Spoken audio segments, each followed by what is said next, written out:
Dear Diary, the snow turned the day quiet and slow, so I stayed in the kitchen a little longer than usual. I cooked what we already had, warming pots on the stove and filling the house with similar smells. Nothing fancy, just steady food made to last, the kind that carries us through a cold day. Snow days don't need much, just warmth, simple meals, and time moving gently.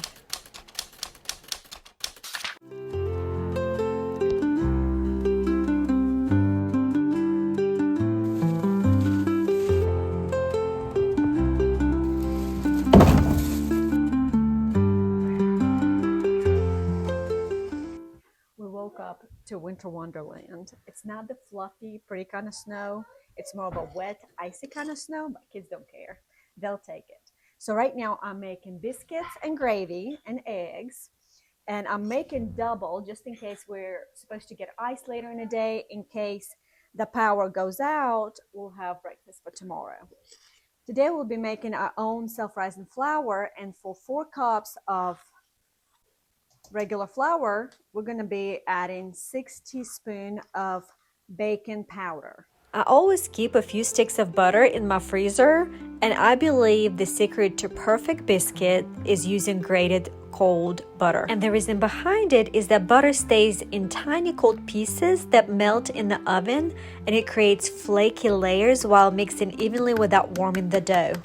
I don't always have buttermilk on hand, and a lot of times I just use regular plain milk for my biscuits, but I did find 2 old shivered up lemons that I will use to make buttermilk. Now for a single recipe, I use 3/4 cup of milk or buttermilk, but because I'm doubling my recipe, I'm gonna use 1.5 cup of milk, and I'm using 1.5 tablespoon of lemon juice. And as far as leftover lemon, we're not gonna waste it. We're gonna stick it in the fridge, and it's gonna be perfect for hot water with lemon and honey. It looks like our milk is ready. It has soured and gonna give us the properties of buttermilk. We're going to mix our flour and grated butter again real well, and then we're gonna pour our buttermilk. Once the buttermilk goes in, I first mix my dough with a spoon and then move on mixing it with my hand. The goal is to keep the butter cold. If it melts now, you will lose the flaky layers in your biscuit, and instead your biscuits will be dense. Once the dough comes together, I turn it out on a lightly floured surface and kind of gently bring it together. Now, at first you're gonna feel like, maybe I need to add more flour. And then you're gonna feel like maybe I need to add more milk. Do not add anything else to your dough. It will come eventually together. Over the years, I have tried different biscuit recipes. And what I have found out that the recipe that's in the back of self-rising flour just does as good as any kind of fancy biscuit recipe. But the key and the secret is to make, at least we prefer this way, to make the biscuits flaky. And to do that is what I'm trying to show you now, is we're going to just layer the dough, and this will create the flaky layers in our biscuit. To create flaky layers, I gently pat the dough out and then fold it over itself, turn it, and repeat. So each fold stacks the dough, which is what gives the biscuits those tall, flaky layers. My daughter was in the kitchen while I was doing this tutorial, and when I told you that I'm going to tell you a secret about how to make flaky biscuits, she stopped me and she said, "Mama, but once you tell him the secret, it's no longer a secret." I told her, "You know what? You're right. But these biscuits are so good, aren't they?" And she said, "Yes." And I said, "Wouldn't it be a shame if we kept that secret to ourselves and not shared with the world?" She smiled and agreed. If you want your biscuits to look golden brown on top, you want to brush it with melted butter. Now, you can omit this step. I don't always do it, but it always makes your biscuit look prettier. We're going to bake biscuits at 425 for about 15 minutes. While the biscuits are baking, my husband and older kids went to check and feed the bison. Snow or no snow, animals have to be fed. In the winter, bison use a lot of energy just to keep warm, which means they need more food when the weather turns cold. Anytime I make biscuits, I always make sausage gravy to go with it. You know, people say, I don't understand why people buy bread and milk when it's projected to snow. Well, I will tell you why. I don't know about the bread. I guess you can make sandwiches, peanut butter sandwiches. But for milk, it's so that you can get up in the morning and make homemade biscuits with homemade gravy, and you gotta have milk for gravy. I had to do a quick check on the biscuits and they are looking beautiful. Look at those layers. For gravy recipe, I measure with my heart, but I will add exact measurements in the description of this video. I add a little bit of flour until the grease is soaked in, and then I pour milk just until my meat is covered. Let your gravy simmer for a little bit, and as it sits and cooks, it will thicken up. In fact, sometimes I have to add a little bit more milk at the end just to thin it out a little bit. I have a fun question for you. Do you like your eggs runny or do you like them fully cooked? Will you let me know in the comments? I'd love to hear it. I picked up these plates at Target the day after Christmas. I think a pack was like 50 cents. I normally don't pick up paper plates, but at that time we had guests coming in for after Thanksgiving, after Christmas. So I picked up and we have a few left. So instead of putting on regular plates and loading up my dishwasher, not knowing how the weather's going to do and whether we're going to lose power, I decided to use up those paper plates. My kids don't care whether they use paper plates or regular plates. They're just happy that the food was ready.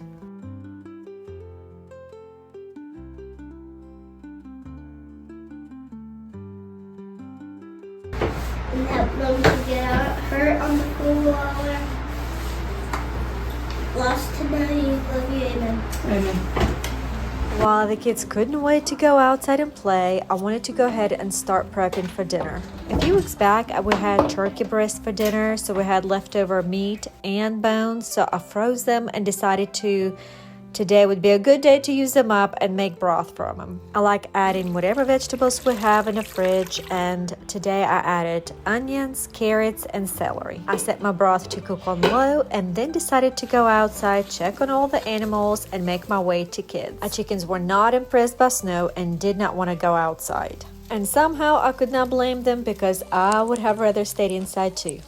My husband took the kids to ride sled. They could not wait to go outside and play.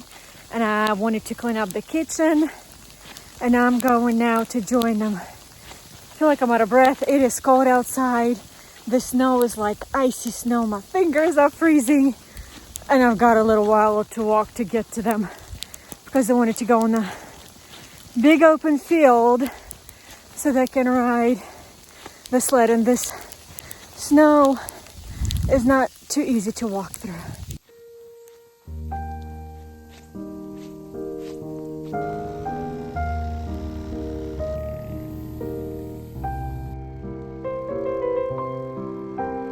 When we finally came home, everyone's favorite spot is right near the fireplace. The younger three kids were already asking what we're having for lunch, so I had to dig through my freezer to see if I could find any easy freezer meals.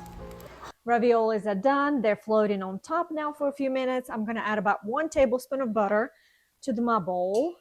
And then once we add raviolis on top, it will melt, and then kids mix it up and enjoy it. Now, raviolis, you can put tomato sauce on them. You can put mushroom sauce. You can add them to soups. But this is the way we eat it. It's very quick lunch for us, and kids absolutely love it.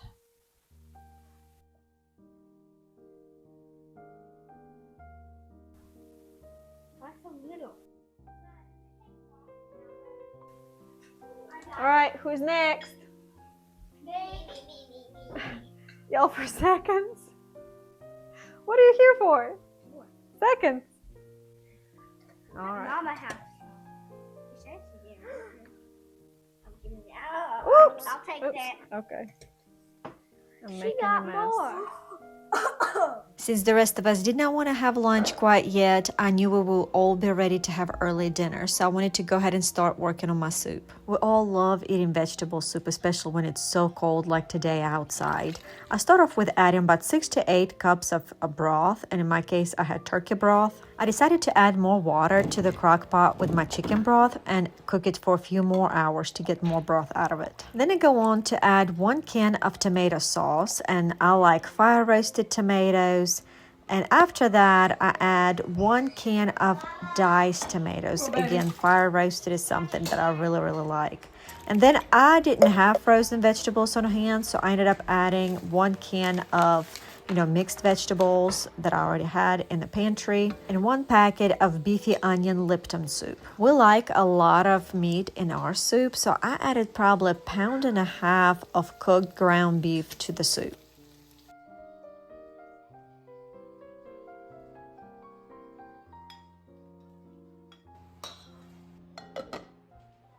I just added a little bit of oil to my cast iron pan, and I'm going to stick it in the oven for about 5 minutes. I don't know why, but this is just how I've learned to make my cornbread, that in order to get this crusty top on your cornbread, you want to put a little bit of oil, stick it in the oven, and then we're going to pour the batter into the hot pan.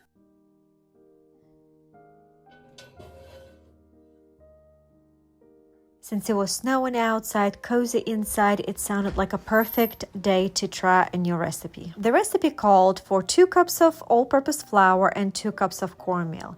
And then it called for 1 cup of sugar. It sounded like a lot of sugar to me, so I kind of cut it down to 1/4 because we like our cornbread savory instead of sweet. What about you? Do you like it savory or sweet? Then I added 1 teaspoon of salt and 1 teaspoon of baking soda. Then recipe was calling to add all the wet ingredients, which was 2 cups of sour cream, which is why I even picked this recipe, because I figured my cornbread would be very moist with this amount of sour cream. I added 1 stick of melted butter, and I will tell you a little bit more about that, and 4 large eggs. I have a little bit of a dilemma. So original recipe calls for 2 sticks of butter, and to me it just seems like so much butter. But at the same time, I feel like my dough is just so thick, and that is not how I used to the dough be. So I don't know. Do you guys ever improvise? And also, all my cornbreads, I always make it with oil, not butter. So that's another difference. But I guess I just need to follow the recipe. If we like it, that would be great. If we don't like it, I'll just go back to my back of the cornmeal package recipe. And I decided to go ahead and add another stick of butter.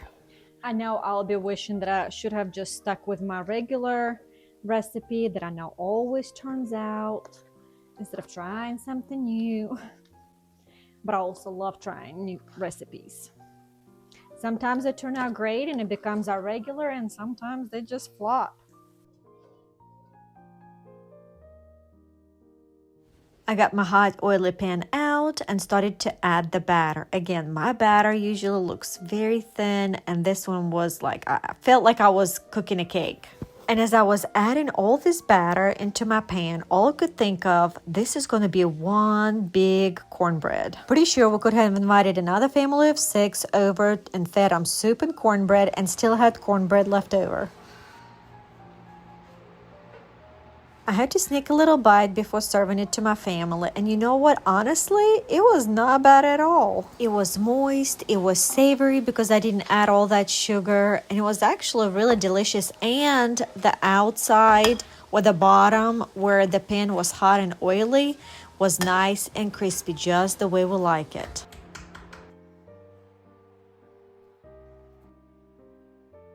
Now, some people eat cornbread on the side, but I love to crumble mine right into the soup. I like it when it turns soft, soaks up all the broth, and thickens everything just a little. Really good, and it hits the spot just right. Growing up in Belarus, my mom didn't make fancy desserts. The 2 desserts that stuck in my mind as a kid that she used to make was apple cake called charlotka, and that's something I feel like every Slavic girl knows how to make. And then she also made a dessert called trubochki, which is what we're going to do today. They're so easy to make. They're incredibly delicious.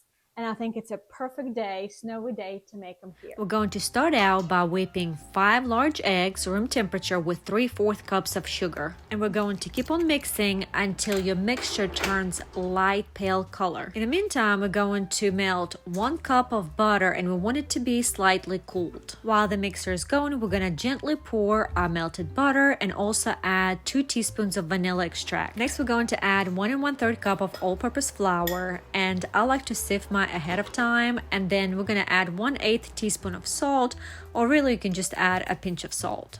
Next, we're going to mix everything together, and from time to time I like to stop my mixer, and using a spatula I like to scrape the sides of the bowl and then keep on mixing. I don't have the USSR era authentic press that you make trubochki in. My mom does, but it wouldn't work here because of the difference in voltage. So about 16 years ago I bought this ice cream cone maker. It has worked so well for me. In fact, I feel it mimics the authentic mold quite well. To make trubochki, you would spoon about 1.5 tablespoons of batter, and you want to place it in the middle of your waffle maker. You want to close the lid and cook it until golden brown. Once it's ready, you want to remove it and immediately roll the hot wafer into a tube. Now, growing up, my mom used a pen or pencil as a guide to roll it. I used my kids' straw, so it's really up to you. You really don't have to use anything, but it just kind of helps you guide and roll. During USSR era, this treat was very popular. People would sell it at the markets, like street food. You would also find it at birthday parties because one recipe makes quite a few of them, and this was a very popular treat among kids. And the best part about this treat is that it's filled with dulce de leche, which is cooked condensed milk, which resembles caramel. The day trubochki is made, it would resemble like ice cream cone. It's hard and crunchy, but the next day they soften up, yet still taste absolutely delicious. There are different kind of recipes to fill the inside of trubochka. However, the way my mama made it is just how I like it. This is how I remember it, and this is what I feel like my childhood in one bite tastes like. She would take dulce de leche, and you can cook your own. I used to do that. You can buy it in a can, and you feel only the ends because dulce de leche is very sweet. So you feel one end and the other end. Now this part inside is hollow. So when you bite one end and you get the dulce de leche in your mouth, you would then break off the middle and start dipping in on the other end. That's how I did it as a kid. Now you also, some fillings have cream cheese now. There's some fillings that have butter creamed with dulce de leche. But to me, this is the best way to eat it. That's it for today. The night is closing in, and I will see you on the next page.